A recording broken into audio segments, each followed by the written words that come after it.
आज की क्लास में हम सीखने वाले हैं 4 to 5 इयर्स का बेबी फ्रॉक में हमने नेक की पैटर्न जो है वो वी शेप में रखी है और स्लीव्स हमने स्लीवलेस रखी है।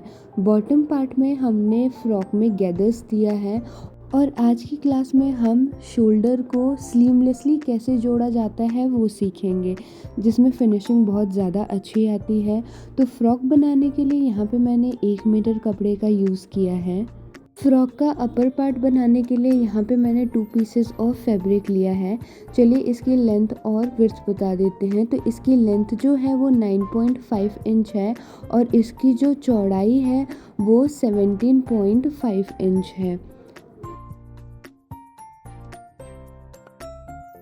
ये हमारा 2 पीसेस ऑफ फैब्रिक है। अब इसे हम 4 फोल्ड करेंगे।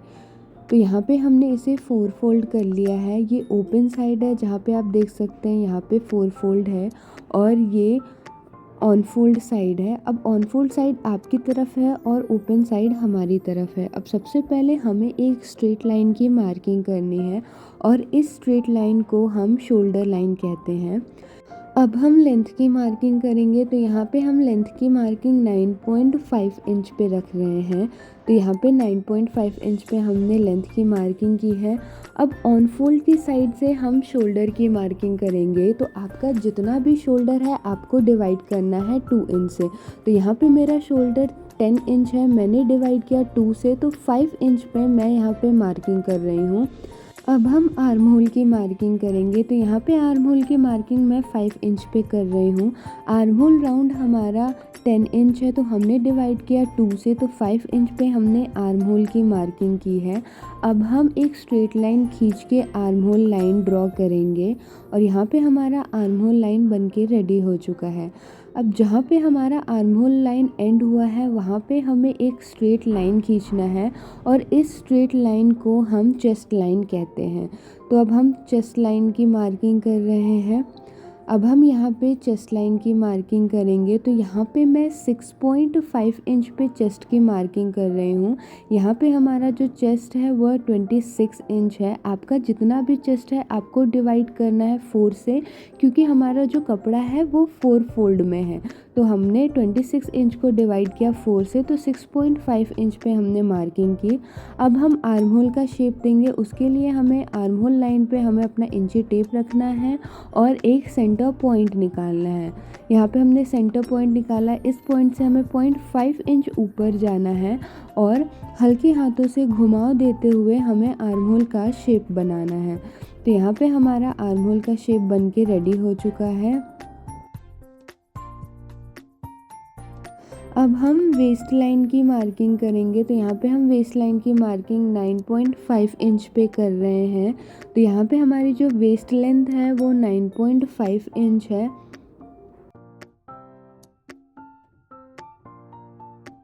अब हम वेस्ट की मार्किंग करेंगे। तो आपका जितना भी वेस्ट राउंड है आपको डिवाइड करना है 4 से। तो यहाँ पे मैं 6 इंच पे मार्क कर रही हूँ, क्योंकि हमारा जो वेस्ट है वह 24 इंच है। हमने डिवाइड किया 4 से, तो यहाँ पे 6 इंच पे हमने मार्किंग की है।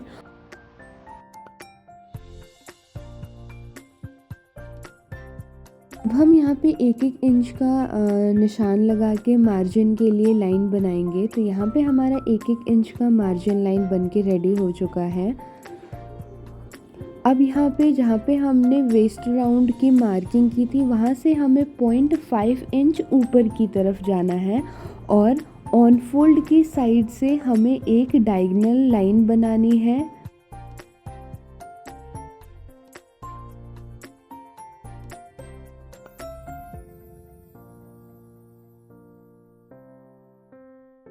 अब हम ऑन फोल्ड की साइड से नेक की मार्किंग करेंगे। तो यहाँ पे मैं 2.25 इंच पे नेक की विड्थ रख रही हूँ। तो नेक की विड्थ यहाँ पे 2.25 इंच है ऑन फोल्ड से और 5 इंच हम नेक की लेंथ रख रहे हैं। तो यहाँ पे हम 4.5 इंच यहाँ पे नेक की लेंथ रखेंगे।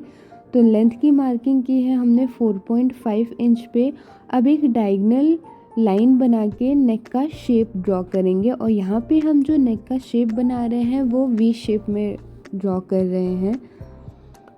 तो यहाँ पे हमारा नेक बन के रेडी हो चुका है। अब हमें शोल्डर स्लोप बनाने के लिए आर्म होल लाइन पे 0.5 इंच नीचे की तरफ जाना है और नेक पॉइंट से हमें जॉइंट कर देना है। अब हम इसकी कटिंग करेंगे। तो आर्म होल की तरफ कट करते हुए हमने मार्जिन लाइन को छोड़ा और 0.5 जो हम ऊपर की तरफ गए थे उसे भी कट कर देंगे। अब हम नेक की कटिंग करेंगे वी शेप में। तो यहाँ पे हमारा जो फ्रंट पार्ट है उसके 2 पीसेस बन के रेडी हो चुके हैं। बैक पार्ट बनाने के लिए यहाँ पे हमने 2 पीसेस ऑफ फैब्रिक लिया है। पहले इसकी लंबाई और चौड़ाई बता देते हैं। तो इसकी जो विड्थ है वो 17.5 इंच है और कपड़े की जो लंबाई है वो लगभग हमने 10 इंच तक ली है। अब हमें इस कपड़े को ऑन फोल्ड करना है जैसे हमने पहले पार्ट में किया था। तो यहाँ पे हमने कपड़े को ऑन फोल्ड कर दिया है। यहाँ पे हमारा कपड़ा 4 फोल्ड में रेडी है। अब हमने जो फ्रंट पार्ट की कटिंग की थी वो उस पर एग्जैक्ट ऐसे रख देना है। ऑन फोल्ड का जो साइड है वो ऑन फोल्ड की तरफ रहेगा और ये जो खुली वाली साइड है वो खुली की तरफ रहेगी। तो यहाँ पे आप देख सकते हैं हमने इसे रख दिया है। अब हम इसकी मार्किंग कर लेंगे। हमें सेम एज इट इज़ जैसे हमने फ्रंट की मार्किंग की थी वैसे ही हमें बैक की भी मार्किंग करनी है और इसके ऊपर रखते हुए हमें कटिंग कर देना है। तो यहाँ पे हमारी फ्रंट और बैक की कटिंग जो है एकदम सेम तरीके से होगी और यहाँ पे हमारा कपड़ा रेडी हो चुका है। तो यहाँ पे हमने फ्रंट के 2 पीसेस कट किए हैं और बैक के 2 पीसेस कट किए हैं। जैसा कि आप देख सकते हैं ये फ्रंट का 2 पीसेस है और ये बैक के लिए हमने 2 पीसेस कट किए हैं। अब इसे हमने सीधी के सीधी तरफ रखना है।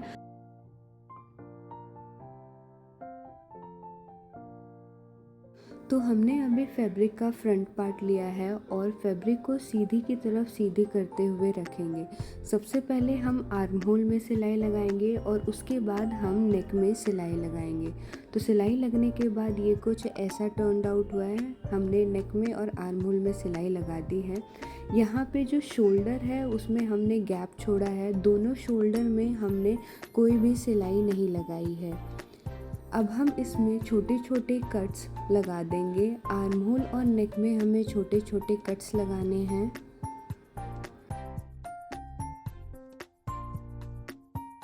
कट्स लगाने के बाद अब हम फैब्रिक को सीधी तरफ मोड़ लेंगे।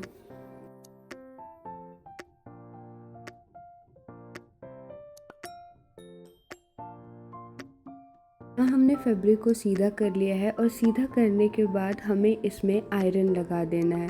शोल्डर पे हमने कोई स्टिचिंग नहीं की है, तो दोनों शोल्डर पे हमने स्टिचिंग नहीं की है। फ्रंट से और बैक से हमारा टॉप फैब्रिक कुछ ऐसा दिख रहा है। फ्रंट पार्ट हमने रेडी कर लिया है। अब हम बैक पार्ट रेडी करेंगे। तो बैक पार्ट में भी हमने स्टिचिंग लगा ली है। आर्म होल में स्टिचिंग और नेक में हमने स्टिचिंग लगा ली है। छोटे छोटे कट्स भी हमने बैक पार्ट में लगा लिए हैं और यहाँ शोल्डर पे हमने कोई भी सिलाई नहीं की है। तो अब हमें इसे पलटना नहीं है, हम इसको बैक पार्ट को ऐसे ही रहने देंगे और ये जो फ्रंट पार्ट है इसका शोल्डर हमें बैक पार्ट के शोल्डर में मिलाना है। तो ये जो हमारा फ्रंट शोल्डर है उसे हम दोनों में, फ्रंट पार्ट को बैक पार्ट में हम कुछ इस तरीके से मिलाएंगे। दोनों को बराबर करते हुए हमें दोनों शोल्डर को अंदर की तरफ से ले जाके और कुछ इस तरीके से मिलाना है, बराबर करना है।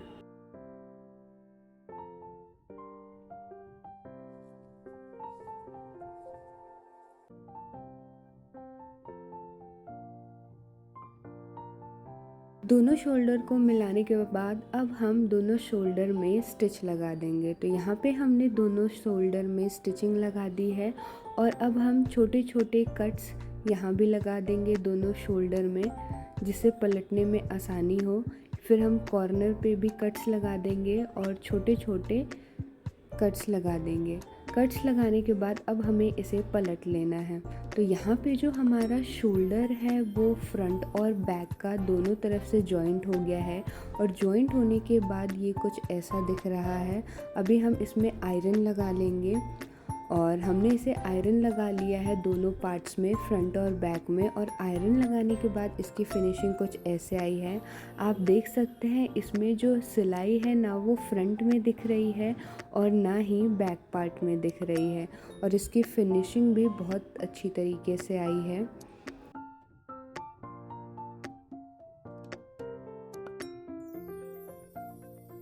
यहाँ पे हमारा फ्रंट और बैक पार्ट अटैच होके रेडी हो चुका है। अब बारी है बॉटम पार्ट की। तो फ्रॉक के निचले हिस्से के लिए भी मैंने यहाँ पे 2 पीसेस ऑफ फैब्रिक लिया है।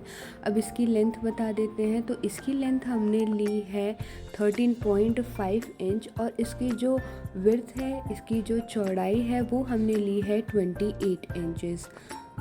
फ्रॉक में हमें गैदर बनाना है तो उसके लिए हमें मशीन का नंबर चेंज करना होगा। तो सिलाई नंबर हम 5 नंबर पे लगा देंगे, क्योंकि 5 नंबर पे सबसे बड़ी सिलाई होती है। अब नीचे का पार्ट हमने फिनिश कर लिया है और यहाँ पे हम 5 नंबर पे जो है सिलाई लगाएंगे। तो यहाँ पे हम सबसे बड़े टाके का सिलाई लगाएंगे, और पहले हमने एक लाइन की सिलाई लगाई है 5 नंबर पे। उसके बाद हम फिर से दूसरी एक लाइन लगाएंगे, वो भी 5 नंबर पे सिलाई लगाएंगे। यहाँ पे हमने 2 सिलाई लगा दी है। अब हमें क्या करना है कि इन दोनों डोरियों में से एक एक सिंगल डोरी निकालनी है। तो जैसा कि आप देख सकते हैं यहाँ पे मैं सिंगल दोनों लाइनों में से 2 डोरी निकाल रही हूँ, और दोनों डोरी को पकड़ना है और धीरे धीरे करके आपको इसको गैदर बनाना है। पूरी स्कर्ट में आपको गैदर बनाना है कुछ इस तरीके से। यहाँ पे हमारा गैदर बन के रेडी हो चुका है। अब हमें इसे फ्रंट पार्ट में अटैच करना है। तो फ्रंट पार्ट के 2 हिस्से हैं, उसका हम पहला हिस्सा लेंगे और ऐसे मिलाते हुए हमें एक हिस्से में सिलाई लगा देनी है। तो यहाँ पे हमने इसको सिलाई लगा दिया है एक हिस्से में। अब यहाँ पे फ्रंट पार्ट जो है वो जुड़ के रेडी हो चुका है, और पीछे से ये कुछ ऐसा दिख रहा है। पीछे वाला जो हिस्सा है उसमें 0.25 इंच मोड़ते हुए इसमें भी हमें सिलाई लगा देना है। अब बैक पार्ट की बारी है। तो बैक पार्ट में भी हमें इसे अटैच करना है। तो जैसे हमने फ्रंट पार्ट को अटैच किया था ठीक हमें वैसे ही अटैच करना है। तो बैक पार्ट का हम पहला हिस्सा लेंगे और इसमें सिलाई लगा देंगे। तो यहाँ पे हमने ऐसे सिलाई लगा दिया है, और बैक पार्ट में भी जो हमारा जो ये वाला हिस्सा है इसको हम 0.25 इंच मोड़ेंगे और इसमें सिलाई लगा देंगे। तो यहाँ पे हमारा जो पार्ट है वो बन के रेडी हो चुका है। दोनों फ्रंट और बैक पार्ट आर्म होल मिलाते हुए इसे सेट करेंगे। उसके बाद अब हम चेस्ट का निशान लगाएंगे। तो 1-1 इंच छोड़ते हुए हमें दोनों साइड में निशान लगाना है। तो यहाँ पे मैं 13 इंच पे निशान लगा रही हूँ, क्योंकि हमारा जो चेस्ट है वो 26 इंचेस का है। तो यहाँ पे मैं 13 इंच पे निशान लगा रही हूँ। आपका जो भी चेस्ट आए आप वैसे निशान लगा दें। फ्रॉक की लेंथ जो है वो 19.5 इंच बन के रेडी हुई है, और इसका जो चेस्ट है वो 13 इंच यानी कि 26 इंच बन के रेडी हुआ है।